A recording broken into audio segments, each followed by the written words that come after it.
হরে কৃষ্ণ। নমস্কার, আশা করি আপনারা সকলেই ভালো আছেন।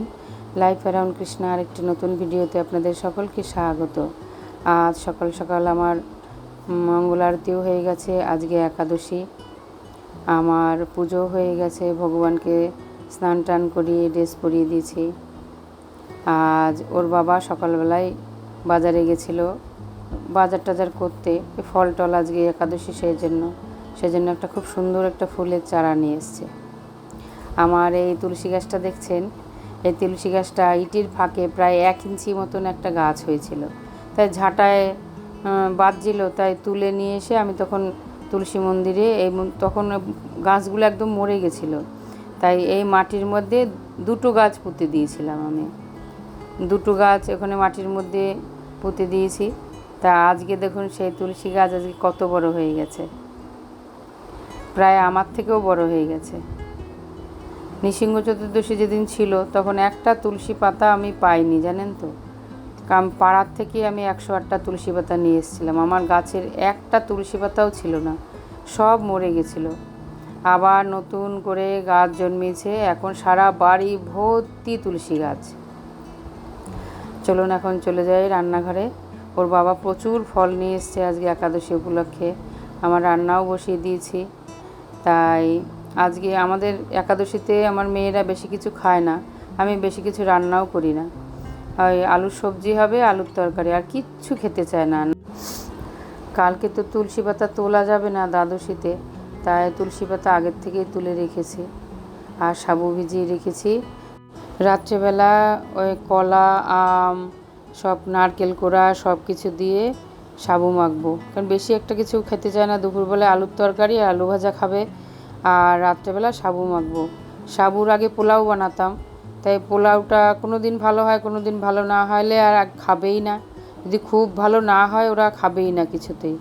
আর মা আর ওর বাবা খায় না, ওদের জন্য রুটি তরকারি বানাবো।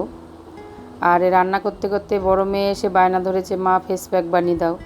তাই আমি বানিয়ে দিই ওদেরকে ফেস প্যাকটা।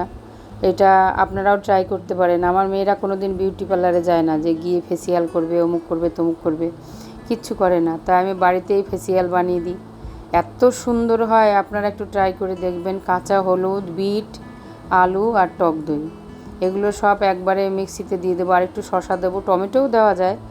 আমি বেশি একটা কিছু দেইনি, হাতের সামনে যা আছে তাই দিয়েছি।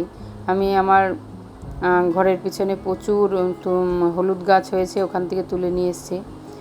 যে একটা বিটের 4 ভাগের 1 ভাগ, আর হাফ আলু, আর একটুখানি 2 ইঞ্চি মতন কাঁচা হলুদ, আর একটুখানি শসা, টমেটোও দেওয়া যায়, অত কিছু লাগে না। আর এই 2 চামচ মতন দই দিয়ে পুরো মিক্সিতে গ্রাইন্ড করে নেব।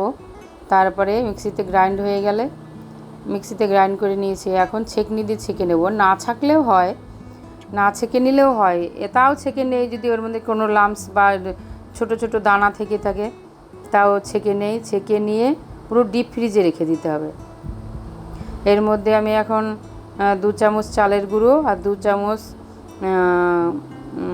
বেসন, 2 চামচ চালের গুঁড়ো, 2 চামচ বেসন দিয়ে মিক্স করে রেখে, মধুও দেওয়া যায়। অনেকের আবার মধু শ্যুট হয় না, যেমন আমার বড় মেয়ের মধু শ্যুট হয় না, ওর ভালো হয় না, মধু মুখে অস্বস্তি লাগে, সেজন্য মধু দেই না। তাই এটা তৈরি করে আমি ডিপ ফ্রিজে রেখে দেবো। ওদের যখন দরকার হবে একটু একটু করে বের করবে আর নেবে। চলুন, এখন ভগবানের ভোগ হয়ে গেছে আমার। কথা বলতে বলতে অনেক সময় হয়ে গেল, কথা বলতে বলতে আমার রান্নাটা কমপ্লিট হয়ে গেছে। আর এখন ভোগ লাগাতে এসেছি ভগবানের ঘরে। আপনারা আমার ভগবানকে আজকে দর্শন করে নিন।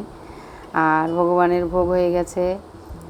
আনারস এনেছে ওর বাবা একটা অনেক বড়, তাই আনারস, শসা, বাদাম, আলু সব দিয়ে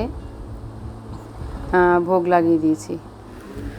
আমার বাকি কিছু জব ছিল, প্রসাদ পাওয়ার পরে জব সেরে নিয়েছি। এখন সন্ধে হয়ে গেছে, সন্ধেও দিয়ে এসেছি। এখন রাতের ভোগ রেডি করছি। এখন রাতে আমি সাবুটা দুপুরেই ভিজিয়ে রেখেছিলাম, এখন সাবুটা মেখে নেব।